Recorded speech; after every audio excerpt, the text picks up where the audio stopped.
Mis queridos hermanos, la situación que vivimos en la iglesia,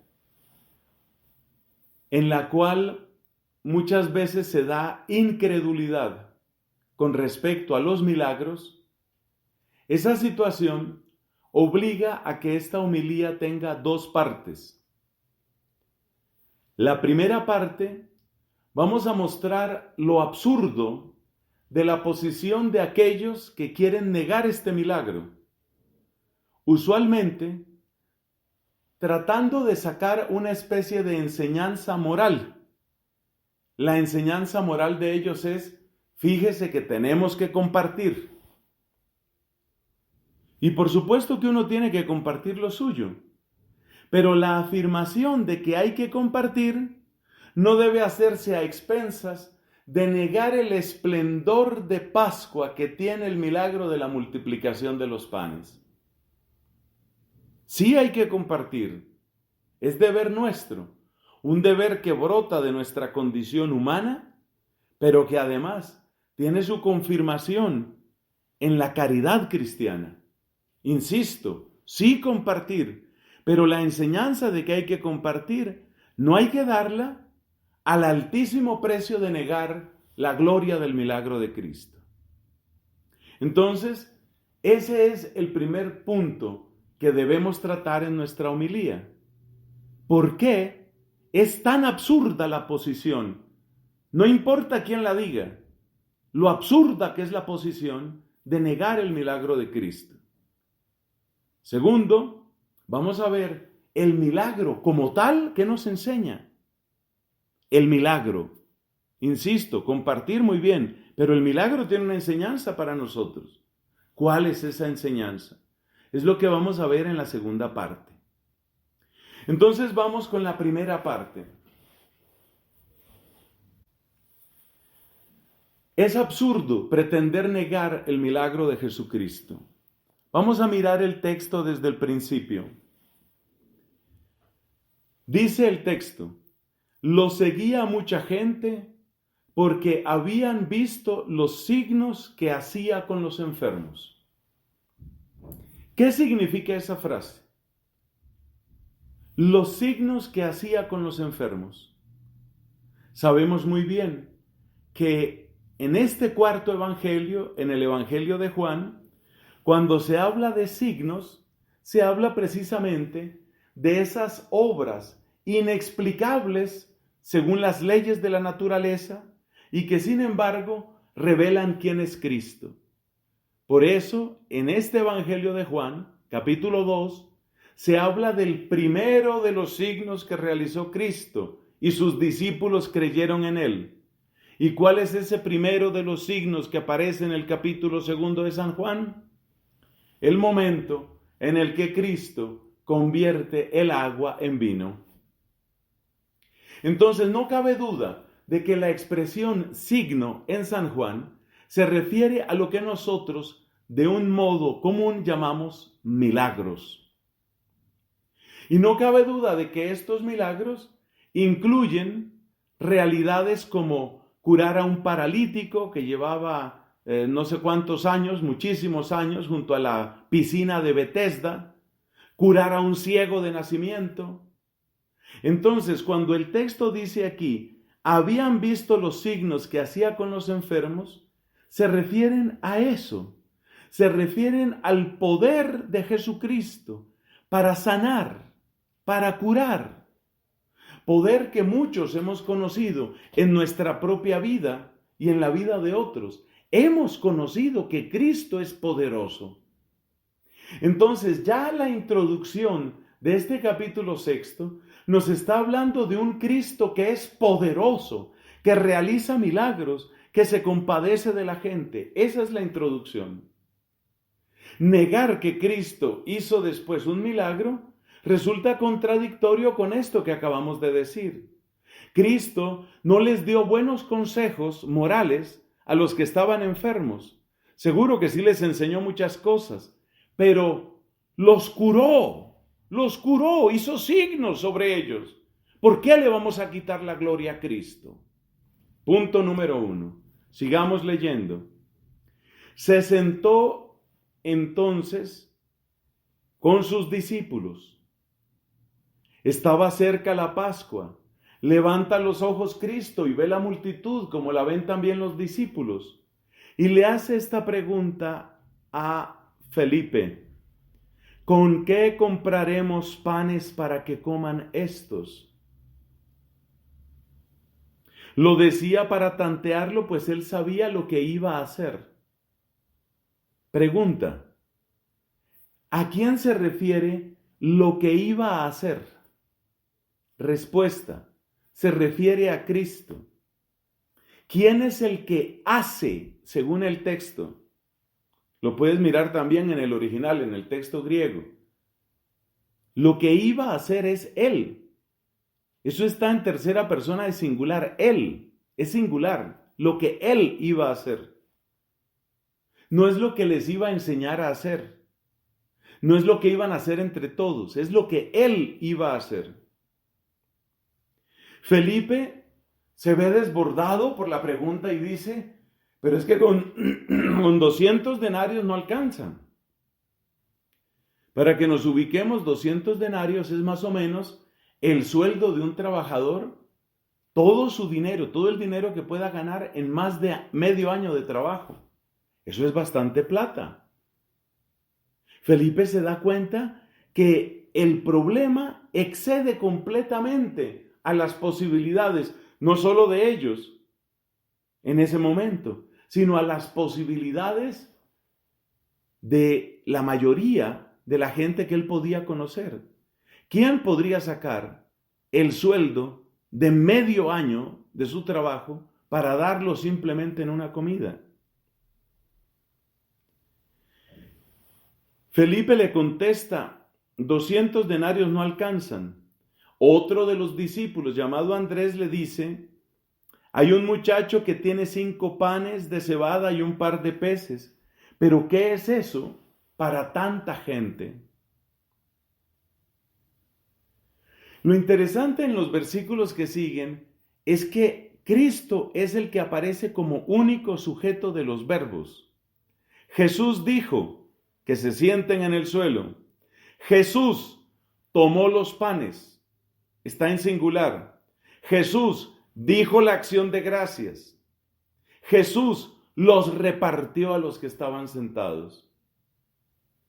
No hay un cambio de sujeto en el texto. El sujeto de todos esos verbos es Jesús.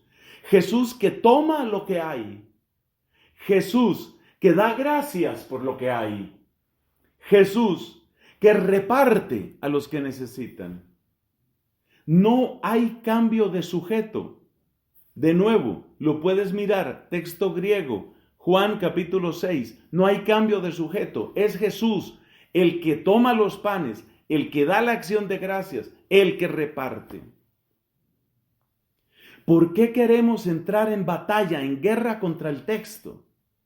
¿Por qué queremos negar al texto? Yo te voy a decir por qué. Porque vivimos en un tiempo de incredulidad. Porque vivimos en una época en que la fe muchas veces se ha desplazado del poder de Dios a la autoridad de la ciencia. Y no es que la ciencia sea cosa mala. Lo que es malo y es absurdo es el cientificismo. ¿Llamamos cientificismo a qué? A esa tendencia de darle la fe a la ciencia, como si la ciencia y las leyes que descubre la ciencia fueran la única o la última autoridad. Una mentalidad no científica, porque la ciencia no riñe con la fe. Una mentalidad no científica, sino cientificista, es decir, una mentalidad que quiere darle únicamente autoridad de verdad a lo que pueda ser demostrado con los métodos de la ciencia moderna. Eso es lo que significa cientificismo. Una mentalidad cientificista, ¿qué hace? Pues no puede admitir milagros. Pero eso se entró entre los cristianos. Yo tengo que mencionar aquí un caso específico. Debo mencionar entre los cristianos el caso de un teólogo que tuvo muchísima resonancia entre los protestantes y que después ha tenido resonancia entre nosotros los católicos. Este teólogo protestante se llama Rudolf Bultmann. Rudolf Bultmann dijo que había que quitarle a la Biblia los milagros. Rudolf Bultmann dijo que la gente no podía creer en milagros porque hoy la ciencia lo demuestra todo. Dijo, ¿cómo se puede creer en milagros cuando nosotros podemos traer la luz a nuestras casas con un interruptor? Entonces, el texto es claro. Jesús tomó los panes. Jesús dio la acción de gracias. Jesús repartió los panes. Es Jesús el sujeto de todos esos verbos y no otro. ¿Por qué le hacemos guerra al texto? Porque estamos contaminados de incredulidad y de cientificismo específicamente. Para cerrar esta primera parte, observemos lo absurdo de la postura que pretende negar el milagro de Cristo. Esa postura, fíjate a dónde lleva. Si tú niegas este milagro, ¿cuántos más vas a negar? ¿Vas a negar también que Él curaba a los enfermos, sabiéndose lo que ahí se dice? ¿Vas a tomar uno por uno los milagros de Cristo y a tratar de explicarlos? Para este milagro tu explicación es que fue un acto de compartir y enseñar a compartir. ¿Vas a tomar ese milagro y destruirlo? ¿Y vas a hacer lo mismo con los otros? Entonces, cuando dice que curaba a los enfermos, ¿qué era? Que les daba como fuerza y ellos entonces, así, como con una nueva mentalidad, ¿ya se curaban? ¿Que era un asunto cerebral o mental?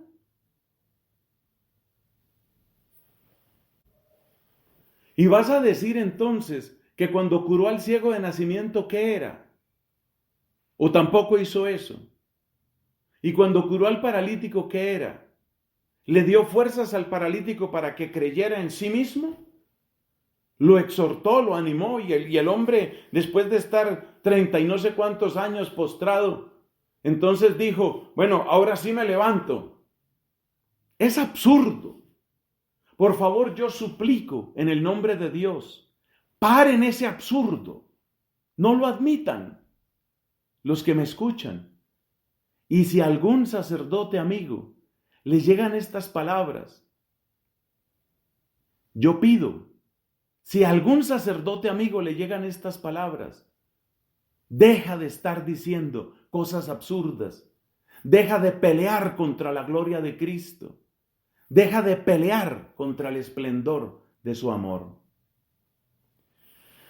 Pasemos a la segunda parte. Ahora que entendemos que Cristo sí hizo el milagro y que no tenemos inconveniente en reconocerlo. Él es Dios de Dios, luz de luz. Dios verdadero de Dios verdadero. No tenemos inconveniente en admitir, celebrar y bendecir el milagro. Según eso, ¿qué nos corresponde a nosotros? Pues sigamos el ejemplo de los discípulos. Sigamos el ejemplo de los discípulos. Y luego, démosle una mirada a lo que hizo Cristo, porque eso también importa, como ejemplo para nosotros. Entonces, ¿qué hicieron los discípulos? ¿Qué hizo Felipe? Percibió la desproporción entre la necesidad y sus propias fuerzas. Felipe descubrió su impotencia. Sigamos el ejemplo de Felipe. Descubramos nuestra propia impotencia y necesidad. Descubramos que no lo podemos todo. Con motivo de esta pandemia, muchos han sacado esa enseñanza y es válida. ¿Cuál enseñanza? Creíamos que lo podíamos todo. Nos sentíamos omnipotentes.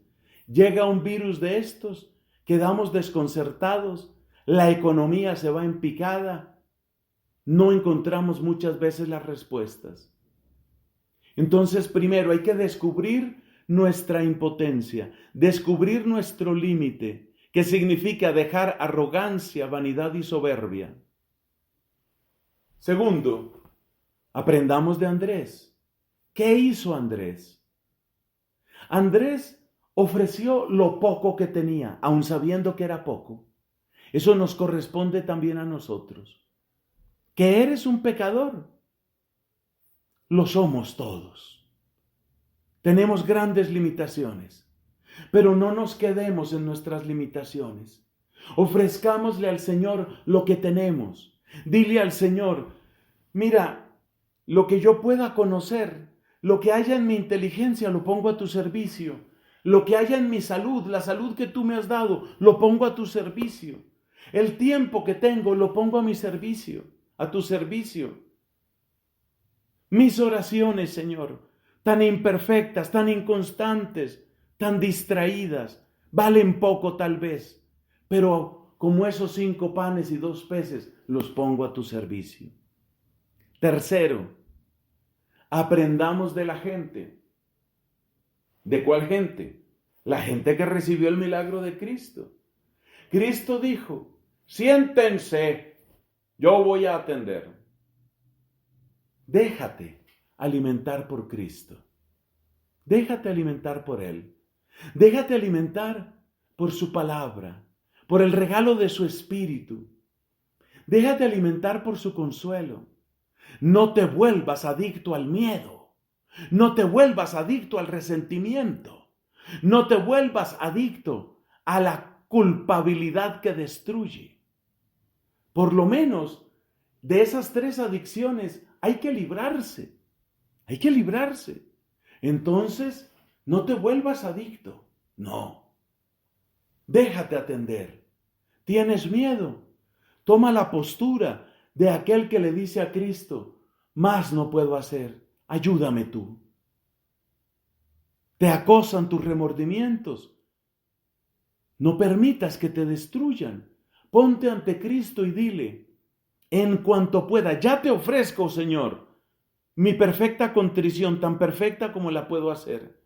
Pero en cuanto pueda, te voy a hacer caso, Jesús, y voy a hacer una buena confesión. Déjate atender por Cristo. Tengo un resentimiento terrible.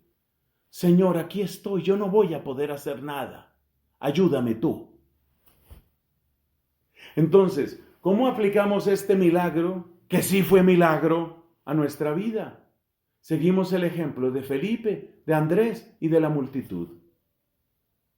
O sea, reconocemos nuestros límites y dejamos la arrogancia. Le presentamos al Señor lo poco que tenemos y finalmente descansamos en Él y nos dejamos atender.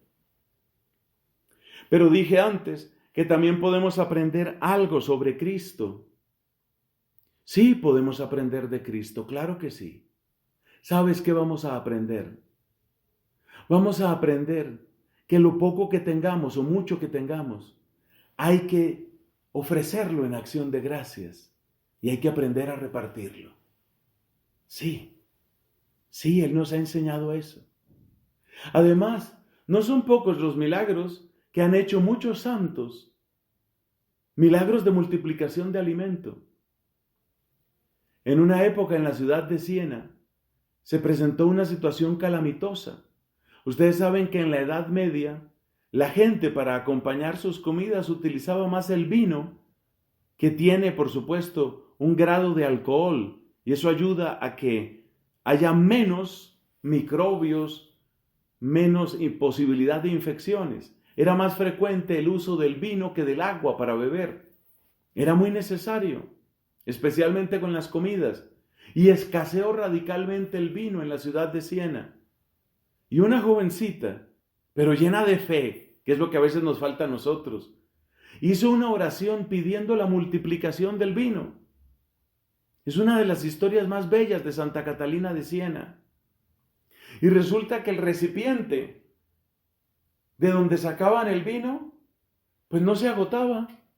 Y entonces se hizo fila y la gente iba y recogía vino y recogía vino y recogía vino y nunca se agotó. Nunca se agotó. O mejor dicho, sí hubo un momento en el que se terminó el vino. ¿Sabes cuándo? Cuando Catalina de Siena, cuya fiesta, por cierto, está muy próxima, es el 29 de abril, Catalina de Siena se puso a rogar a Dios y dijo, por favor, para este milagro, porque la gente está diciendo que soy santa. Ahora, ¿qué vas a decir? ¿Que ese milagro tampoco pasó? ¿Hasta allá llegará tu incredulidad? Bueno, ya no insistamos más con eso. Entonces, ¿qué podemos aprender? Que Cristo sí hace poderosos milagros. Segundo, aprendemos de Felipe a dejar nuestra arrogancia y reconocer nuestra impotencia. Tercero, aprendemos de Andrés, el apóstol, a presentarle al Señor lo poco o mucho que tenemos. ¿Qué más aprendemos? Aprendemos de la multitud, que nosotros después de hacer lo que podemos hacer debemos descansar en el Señor y dejarnos servir por Él. Y finalmente aprendemos de Cristo, a dar gracias por todo y a repartir, a compartir con nuestros hermanos, pero ya sabiendo en dónde está la fuente, que es el Señor. A Él sea la gloria por los siglos. Amén.